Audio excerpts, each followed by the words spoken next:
Hello, welcome back. Today we are going to learn about the characteristics of renewable heating and cooling systems.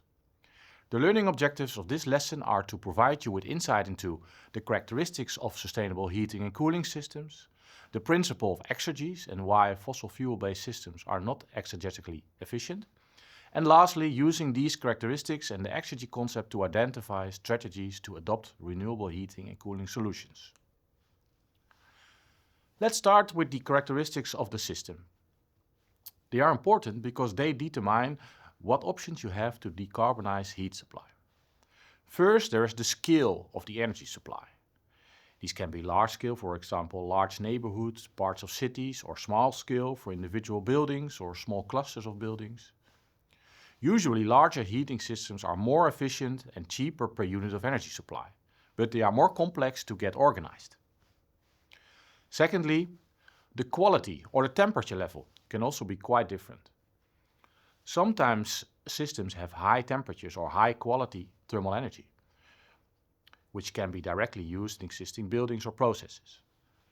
The higher temperatures mean that the energy density is high and therefore more energy can be moved to the right location more easily. As such high temperature heat source is flexible, both old and new buildings can be supplied. But for our houses and many other processes, this is not needed. Why burn gas at over 1000 degrees for heating a house to 20? Lower quality energy is more easily available from the environment and has benefits such that both heating and cooling can be provided and heat losses are smaller.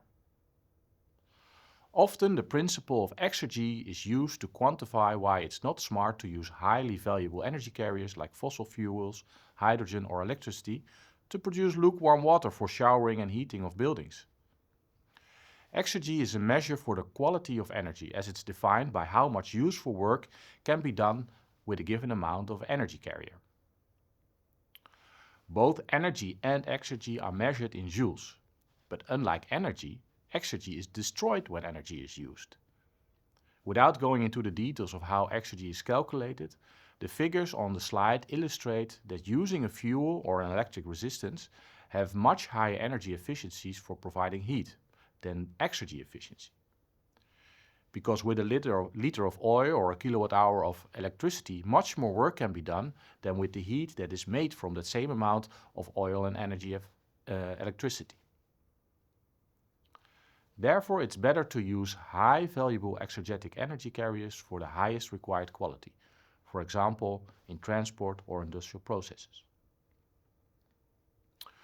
To continue our overview on the characteristics, next we have heating and cooling supply. Some uses require just heating, others just cooling, but often both. Due to seasonal variations, usually there is an obvious temporal mismatch for when these demands occur.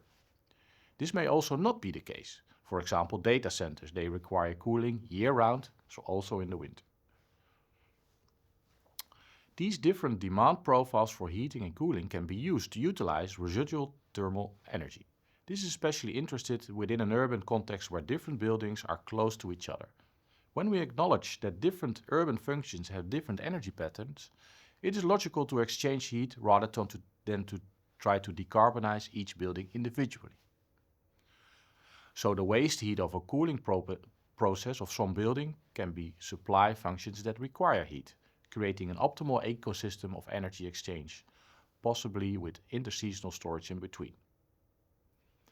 And that is how we get to our last characteristics, the temporal variability. Depending on supply and demand, systems can either be operated in a stable manner or more commonly, they have a variable supply and demand over time.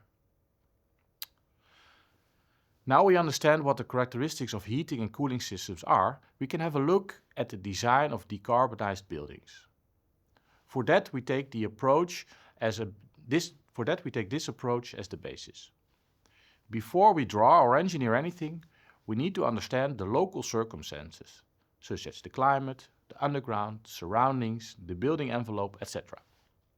The next step is to reduce the energy demand by changing the heat transfer by insulating, taking away internal sources or sinks of heat, preventing incoming radiation, etc. Step 3 is about optimally reusing residual flows such as waste heat. And the last step is to generation of renewable energy to supply any remaining demand. Especially these last two steps are key to be aware of and take advantage of the characteristics of energy systems and use the concept of exergy to make use of available energy efficiently. To summarize our learnings, it is important to know that there are many different heating and cooling systems available, and as I've shown, they differ in terms of scale, for example, single house to many thousands of houses, have various supply characteristics, temperature level, and temporal variability. Furthermore, I discussed with you the 4 steps to get to zero energy design: research local conditions, reduce demand, reuse available energy, and generate renewable energy. Thank you for your attention.